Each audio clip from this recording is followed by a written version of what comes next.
Finally আজকে সূর্যকুমার যাদব টসে জিতেছে বন্ধুরা। এই 18টা 19টার মাথায় টসে গিয়ে টি-20 ম্যাচে আজকে তৃতীয় ম্যাচে জিতলো। সব থেকে ভালো আজকে টসে জিতে ইন্ডিয়া প্রথম বোলিংয়ের সিদ্ধান্ত নিয়েছে। তবে আজকে চমকদার বিষয় হলো সবথেকে বন্ধুরা, আজকে একটা ভালো একজন প্লেয়ার ইন্ডিয়া স্কোয়াডে জায়গা পেয়েছে, জিতেশ শর্মা। তো বন্ধুরা আজকের স্কোয়াডটা আমি আপনাদের সামনে বলে দিই একবার। সত্যি কথা বলতে আজকের স্কোয়াডটা পুরো পারফেক্ট ছিল, শুধু যদি শুভমান গিলকে আউট করে যশস্বী জয়সওয়ালকে দিত, একদম পারফেক্ট স্কোয়াড ছিল, পারফেক্ট স্কোয়াড ছিল। যাই হোক বন্ধুরা, প্রথমে আছে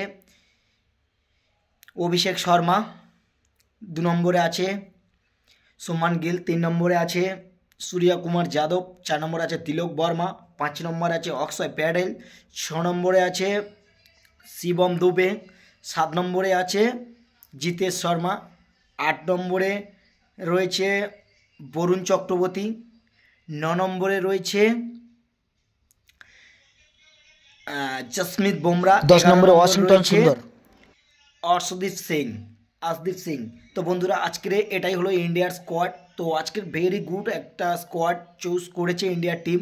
তবে আজকে শুধু যদি যশস্বী জয়সওয়ালকে একবার একটা চান্স দিত, শুভমান গিলকে ভাইস ক্যাপ্টেন আছে বলে তাকে স্কোয়াডে রেখেছে, না হলে আজকে শুভমান গিলকে রেখে দিত, এটা পুরো ডেফিনেটলি 100% ছিল।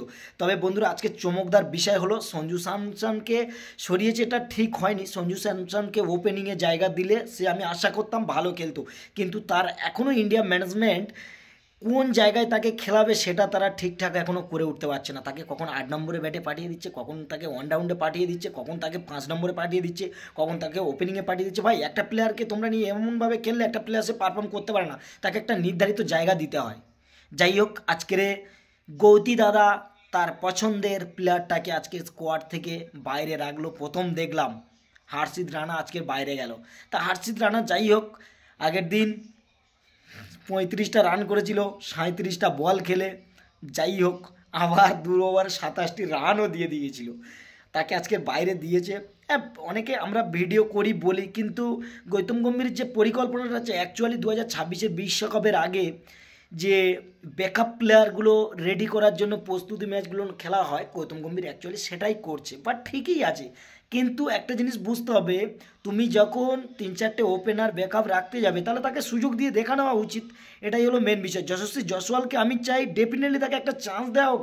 যশস্বী জয়সওয়াল 156 স্ট্রাইক রেটে ব্যাট করে, যেখানে শুভমান গিল 120, 100 এরকমভাবে স্ট্রাইক রেটে টি-20তে ব্যাট করে। আর সত্যি কথা বলতে কে কী বলবে আমি জানি না, এখনও পর্যন্ত কোনো আইসিসি টুর্নামেন্টে সেমিফাইনালে বা নকআউট পর্যায়ে শুভমান গিল কোন ম্যাচে ভালো খেলেছে আমাকে দেখান তো। আমি জীবনে দেখিনি শুভমান গিল কোনো আইসিসির টুর্নামেন্টে নকআউট পর্যায়ের ম্যাচে শুভমান গিল ভালো খেলেছে, আমি দেখিনি, আমার চোখে পড়েনি। কোনো সিরিজ হলে টেস্ট হলে শুভমান গিল ভালো খেলে, তারপরে তার ব্যাটে রান নেই, অন প্লেয়ার রাখার দরকার নেই, ঠিক আছে। আর বন্ধুরা আমার ভিডিও যদি ভালো লেগে থাকে একটা লাইক কমেন্ট শেয়ার করে দেবে। থ্যাংক ইউ বন্ধুরা। আর কিছুক্ষণ পরে খেলা শুরু হয়ে যাবে বন্ধুরা, খেলা দেখতে থাকুন।